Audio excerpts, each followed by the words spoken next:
Je voudrais, en tant qu'ancien détenu politique, profiter de cette journée pour rendre un hommage à nos compatriotes maintenus illégalement, arbitrairement, dans les geôles insalubres de la prison centrale de Libreville et ailleurs. Oui, le 17 avril 2020, c'est la journée internationale des prisonniers politiques. À l'international, au Gabon, bien sûr qu'il y a des prisonniers politiques. Oui, il y a des prisonniers politiques dans mon pays, le Gabon. Au Gabon, nous n'avons pas le droit à la liberté d'expression ni d'opinion. Le coup d'État militaro-électoral de la présidentielle de 2016 au Gabon a entraîné l'arrestation et le placement en détention de plusieurs compatriotes, y compris le jeune Ivoirien Yeo Chifoa, qui partage sa misère avec Pascal Oyougou, Zibi Bertrand Abégué, Bala Obam, Patrick Oyabi et tant d'autres. Les lois nationales et internationales plaident en leur faveur. Il est temps que ces hommes retrouvent leur liberté et leur dignité. Ces personnes, nous le concevons tous, n'ont rien à faire en prison. Leur place est auprès de leur famille. Depuis bientôt 4 ans, des voix ne cessent de se faire entendre pour exiger leur libération. Mais nombreux d'entre eux sont toujours emprisonnés. C'est déplorable, mais il n'y a rien d'étonnant à cela, car le Gabon est une dictature. En cette période de Covid-19, où des décisions fortes sont prises sur le plan économique, sur le plan social et sanitaire, je demande qu'il en soit de même sur le plan des droits de l'homme. Les Nations Unies ont demandé la libération des prisonniers à cause des ravages du Covid-19. Nous exigeons la libération de tous les prisonniers politiques au Gabon. Sans condition, sans équivoque, sachant que chaque prisonnier a des droits. Je crois que les autorités politiques de notre pays, le Gabon, gagneraient en humanisme, en posant un acte fort, en libérant tous les détenus politiques qui croupissent encore dans les prisons du Gabon.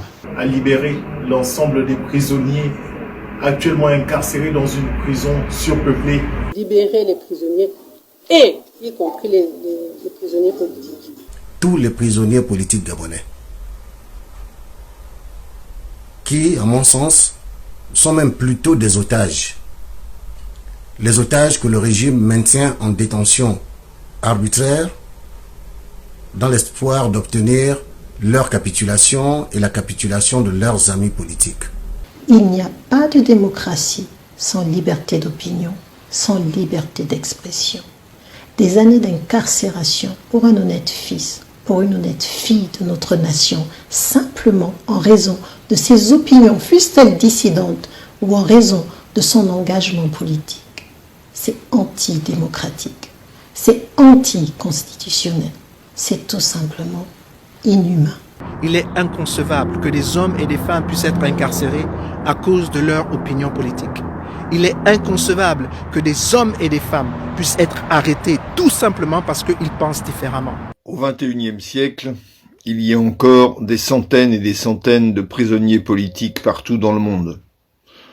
La France, patrie des droits de l'homme, devrait intervenir pour exiger le respect des droits et des conventions internationales pour la libération de ces prisonniers en Afrique, en Asie, en Amérique latine.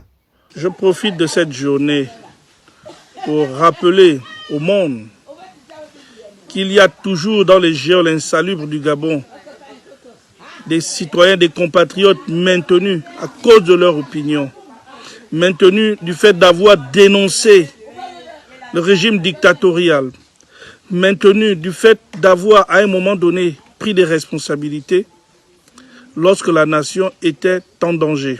Le régime doit comprendre que ces détentions arbitraires ne font qu'alimenter la haine, ne font qu'alimenter la rancœur et disloquer davantage le vivre ensemble.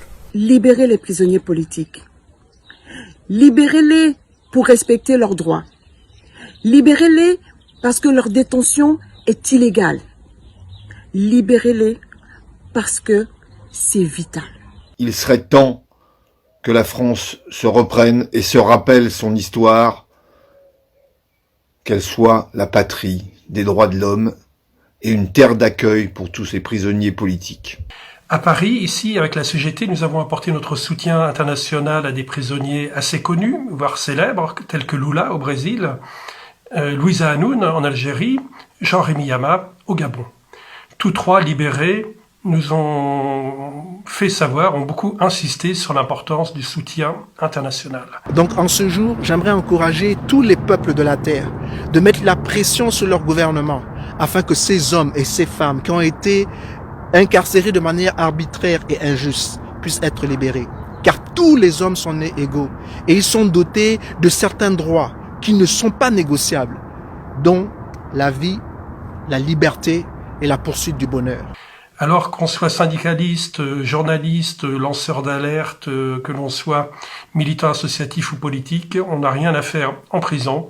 C'est un message universel, ni silence, ni oubli, et luttons, faisons du bruit pour faire libérer les prisonniers politiques. Et vous, les familles des prisonniers politiques, des détenus d'opinion, de toutes ces personnes enfermées arbitrairement, tenez bon, gardez le courage d'y croire, pour eux, pour nous, pour vous-même.